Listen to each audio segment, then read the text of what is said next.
Congress party ప్రభుత్వ పరిపాలనలో అస్తవ్యస్త ప్రజా వ్యతిరేక విధానాలతో దోపిడీతో ఆంధ్రప్రదేశ్ రాష్ట్రాన్ని అన్ని రకాల కూడా దివాళా తీయించారు. ఆనాడు ముఖ్యమంత్రిగా వైఎస్ జగన్మోహన్ రెడ్డి గారి దగ్గర నుంచి మంత్రుల దాకా ఎమ్మెల్యేల దాకా వైఎస్ఆర్ కాంగ్రెస్ పార్టీ ప్రభుత్వం అంతా కూడా ఆనాడు చేసిన ప్రజా వ్యతిరేక విధానాలు రాష్ట్రాన్ని సర్వనాశనం చేశాయి.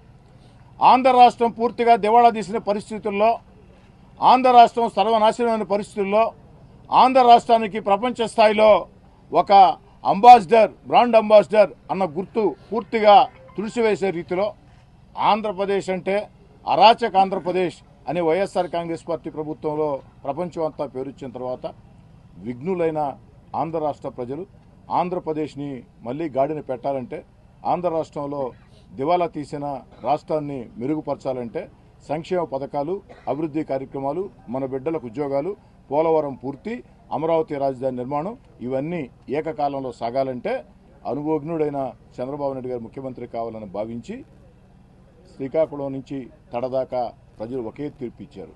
వైఎస్ఆర్ కాంగ్రెస్ పార్టీ తుడిచిపెట్టుకుపోయింది, తెలుగుదేశం పార్టీ ఘన విజయం సాధించింది. గెలిచిన 11 మంది వైఎస్ఆర్ కాంగ్రెస్ పార్టీ ఎమ్మెల్యేలు కూడా అరాకొరా మెజార్టీతో గెలిచినటువంటి ఒక దారుణమైనటువంటి పరిస్థితి. ఈ పరిస్థితుల్లో ఆంధ్రప్రదేశ్లో అధికారం చేపట్టిన తెలుగుదేశం పార్టీ కూటమి చంద్రబాబు నాయుడు గారు ముఖ్యమంత్రిగా తన అపార అనుభవంతో రాష్ట్రాన్ని మళ్లీ గాడిన పెడుతూ ఎన్నికల్లో ఇచ్చిన హామీల్ని ఒక్కొక్కటి నెరవేర్చుకుంటూ వస్తూ పోలవరం పూర్తి చేసే దిశగా అడుగులు వేస్తూ అమరావతిని అగ్రగామి రాజధానిగా నిలబెట్టే రీతిలో అడుగులు వేస్తూ ఈ యొక్క ఆంధ్ర రాష్ట్రంలో అన్ని రకాల కూడా అభివృద్ధి కార్యక్రమాలు శ్రీకారం చుడుతూ ఇతర దేశాల నుంచి, ఇతర రాష్ట్రాల నుంచి పారిశ్రామికవేత్తల్ని ఆకర్షించి ఆంధ్ర రాష్ట్రానికి తీసుకొచ్చి మన బిడ్డలకు ఉద్యోగం ఇచ్చేదానికి ఒక మహాయజ్ఞమే చంద్రబాబు నాయుడు గారు చేస్తూ ఉంటే, ఈ మధ్యలో ప్రకృతి విపత్తులు, ఏదైతే వరద విపత్సం అంతా కలిపి 3 నెలల కాలం, ఈ 3 నెలల కాలంలోనే సెబాస్టియన్ రీతిలో చంద్రబాబు గారి పరిపాలన. దీంతో మతి భ్రమించిన వైఎస్ఆర్ కాంగ్రెస్ పార్టీ నాయకులు మాజీ ముఖ్యమంత్రి జగన్ గారి వద్ద నుంచి సర్వేపల్లి మాజీ ఎమ్మెల్యే కాకాణి గోవర్ధన్ రెడ్డి దాకా ప్రతి ఒక్కరు కూడా మతి భ్రమించి ఇష్టారీతిగా మాట్లాడుతున్నారు. నేను కాకాణి గోవర్ధన్ రెడ్డిని సూటిగా స్పష్టంగా అడుగుతూ ఉన్నా, గోవర్ధన్ రెడ్డి, చంద్రమోహన్ రెడ్డి గారు చెప్పినట్టు నీది నోరా లేక తాటి మట్ట, ఇంగిత జ్ఞానం ఉండి మాట్లాడుతున్నామని అడుగుతూ ఉన్నా. ఎందుకు చెప్తున్నానంటే మీరు చేసే ఆరోపణలు ఆ విధంగా ఉన్నాయి. గోవర్ధన్ రెడ్డి, గతం మర్చిపోయావా? ఆనాడు చంద్రమోహన్ రెడ్డికి 1000 కోట్ల ఆస్తులు విదేశాల్లో ఉన్నాయని ఫోర్జరీ డాక్యుమెంట్ తెచ్చావు. మేమంతా కూడా నిజమేనేమో, మా గోవర్ధన్ రెడ్డి డాక్యుమెంట్లు కూడా తెచ్చాడంటే నిజమేనేమో, ఓయమ్మ 1000 కోట్ల ఆస్తులు అని చెప్పి అనుకున్నాం ఓ వారం పాటు 10 రోజుల పాటు. తర్వాత తెలిసింది ఇవన్నీ ఫోర్జరీ డాక్యుమెంట్లని.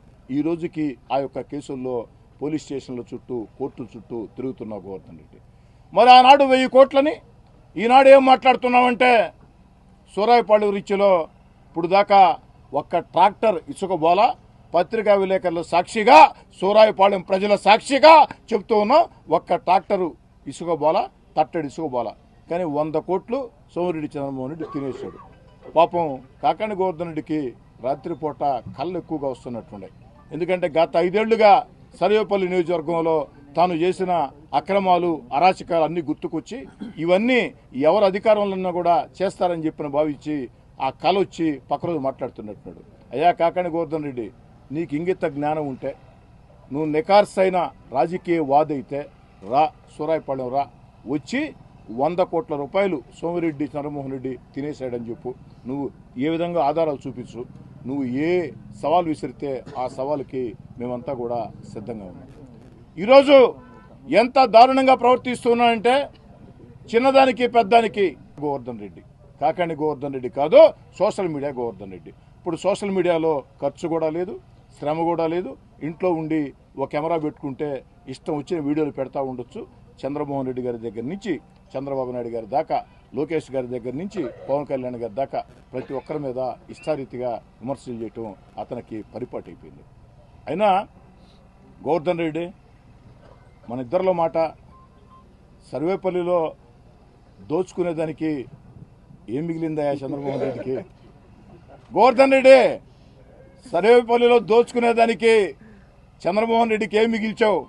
మన ఇద్దరిలో మాట, ఇసుక ఎత్తేస్తివి, గ్రావెలు ఎత్తేస్తివి, డీఫామ్ పట్టాలు దోసేసుకుంటివి, దేవస్థానం భూములు దోసేసుకుంటివి, ఫ్యాక్టరీలోళ్ళు వచ్చి ఫ్యాక్టరీలు పెట్టి 10 మందికి ఉపాధి కల్పిస్తామంటే వాళ్ళని అడ్డంగా డిమాండ్లు చేసి కోట్ల రూపాయలు, వాళ్ళకి మిగిలేదే ₹1 కోటి అయితే నువ్వు 2 కోట్లు 3 కోట్లు డిమాండ్ చేస్తే ఏడ తెచ్చిస్తారు?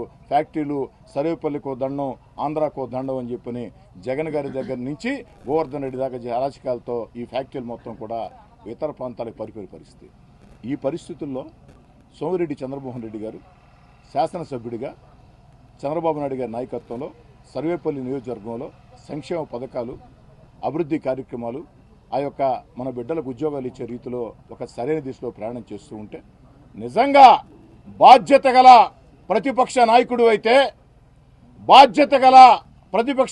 అయితే ఇంగిత జ్ఞానం ఉంటే సూచనలు చెప్పు, సలహాలు చెప్పు, లేదా తప్పులు చెప్తే ఎత్తి చూపించు, మాకు అభ్యంతరం లేదు, మేము సమాధానం చెప్తాం, లేదా మీరు చెప్పే దాంట్లో వాస్తవాలు ఉంటే దాన్ని సరి చేసుకుంటాం. అలా కాకుండా ఇందాక చెప్పినట్టు సోషల్ మీడియా గోవర్ధన్ రెడ్డి నిద్రలేసిన మొదలుకొని ఉదయం ఒక పోస్టింగు, మధ్యాహ్నం ఒక పోస్టింగు, రాత్రి ఒక పోస్టింగు, ఆ వీడియో పెట్టుకోవటం, దాన్ని చూసుకోవటం, నిద్రపోవటం, మళ్ళీ రాత్రి కల రావటం, మళ్ళీ వీడియో పెట్టడం. ఏందా గోవర్ధన్ రెడ్డిది? మళ్ళీ అడుగుతున్నాను గోవర్ధన్ రెడ్డి, ఏం మిగిల్చావు సర్వేపల్లి నువ్వు? ఏమైనా మిగిలితే కదా దోసుకునేదానికి? ఈడేమీ లేదు, మొత్తం దోసేస్తివి, మొత్తం దోసేసి ఇంకా దాచుకున్నారు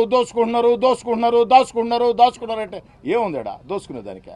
ఏముందేడా దాచుకునేదానికే? మొత్తం దోసేస్తివి, అయిపోయా మొత్తం అంతా కూడా. కాబట్టి సోషల్ మీడియా గోవర్ధన్ రెడ్డికి నేను చాలా స్పష్టంగా చెప్తూ ఉన్నా, గోవర్ధన్ రెడ్డి గారు ఇకనైనా మాట్లాడే ముందు ఇంగిత జ్ఞానంతో మాట్లాడండి, ఆధారాలతో మాట్లాడండి. అలా కాకుండా ఇష్టారీతిగా ప్రవర్తిస్తూ ఉంటే కుదరదు. మీకు ఒక దారుణ ఓటమి ఇచ్చారు. ఆహా ఓహో సర్వేపల్లి వైఎస్ఆర్ కాంగ్రెస్ పార్టీ కాకాణి గోవర్ధన్ రెడ్డి ఆహా ఓహో అనుకున్నారు. పాపం లాస్ట్కి ఏమైంది? నువ్వు 2 సార్లు గెలిచిన మెజార్టీ కంటే సోమిరెడ్డి చంద్రమోహన్ రెడ్డి గారికి ఎక్కువ మెజార్టీ వచ్చింది. దాన్ని గుర్తుంచుకో గోవర్ధన్ రెడ్డి. అలా కాకుండా అధికారం పోయింది మొదలుకొని నా ఇంటి ముందు పోలీస్ కారు సైరన్లు లేవే, నా ఇంటి ముందు సెల్యూట్లు లేవే, నా ఇంటి ముందు జనం లేరే, నా ఇంటికాడికి వ్యాపారస్తులు రావటం లేదే, నా ఇంటికాడి కాంట్రాక్టర్లు రావటం లేదే, నా ఇంటికాడి రియల్ ఎస్టేట్లు రావట్లేదే. ఎందుకు వస్తారా? అప్పుడంటే 5 ఏళ్ళు అధికారంలో ఉండే వస్తారు, ఎప్పుడు ఇంటికాడికి వస్తూ ఉంటారా? రారు గోవర్ధన్ రెడ్డి. కాబట్టి 5 ఏళ్ళు అధికారం తెలుగుదేశం పార్టీది, బాధ్యత గల ప్రతిపక్షంగా ప్రవర్తించు. అట కాకుండా నా బాధ్యత లేదు అని అంటే ఖచ్చితంగా తెలుగుదేశం పార్టీ కూడా అదే దూరం తీసుకుంటే పరిస్థితి ఏమిటి ఆలోచన చెయ్యి అని చెప్తూ, ఈ సందర్భంగా పత్రికా విలేకరుల సాక్షిగా, తెలుగుదేశం పార్టీ నాయకుల సాక్షిగా, మా పార్టీ జిల్లా అధ్యక్షుడు అబ్దుల్ అజీజ్ గారు, జిల్లా బీజేపీ అధ్యక్షులు వంశీ గారి సాక్షిగా మా అన్న సోమిరెడ్డి చంద్రమోహన్ రెడ్డి గారికి నేను సలహా ఇదలుచుకున్నాను. చంద్రమోహన్ రెడ్డి గారు, మీరు ఎప్పుడు కూడా జనం మధ్యలో ఉన్నారు. అధికారం ఉన్నా అధికారం లేకున్నా గిట్టుబాటు ధరలు రైతులకు కావాలంటే, రైతులకి నీళ్లు కావాలంటే, రైతులకి సమస్యలు ఉంటే ఆ రైతుల పక్షాన ప్రశ్నించే గొంతుకల్లో మీదో గొంతుక. అది ఈనాడు చెప్పటం కాదు, మేము వైఎస్ఆర్ కాంగ్రెస్ ఉన్నప్పుడు కూడా ఒప్పుకున్నమాట. ఈ జిల్లాలో దివంగత మహానేత జక్కా వెంకయ్య గారు సిపిఎం పార్టీ పక్షాన, సోమిరెడ్డి చంద్రమోహన్ రెడ్డి గారు రైతుల పక్షాన ఎప్పుడూ మీరు ప్రజలు అనిపిస్తూ ఉంటారు. ఈనాడు మీకు మళ్ళీ అధికారం వచ్చింది. ఈరోజు మీరు సర్వేపల్లి నియోజకవర్గాన్ని, రాష్ట్రాన్ని చంద్రబాబు నాయుడు గారు ఏ విధంగా గాడిని పెట్టాలనుకుంటున్నారో సర్వేపల్లి నియోజకవర్గాన్ని ఆ విధంగా గాడిని పెట్టాలని ప్రయత్నం చేస్తూ ఉన్నారు. పాత రోజుల్లో పురాణాల కాలంలో లోకరక్షణ కోసం, లోకహితం కోసం పురాణాల్లో దేవతలు యజ్ఞాలు చేస్తుంటే రాక్షసులు వచ్చి ఆ యజ్ఞాలు చెడగొట్టేదానికి రకరకాల ప్రయత్నాలు చేసేవాళ్ళు.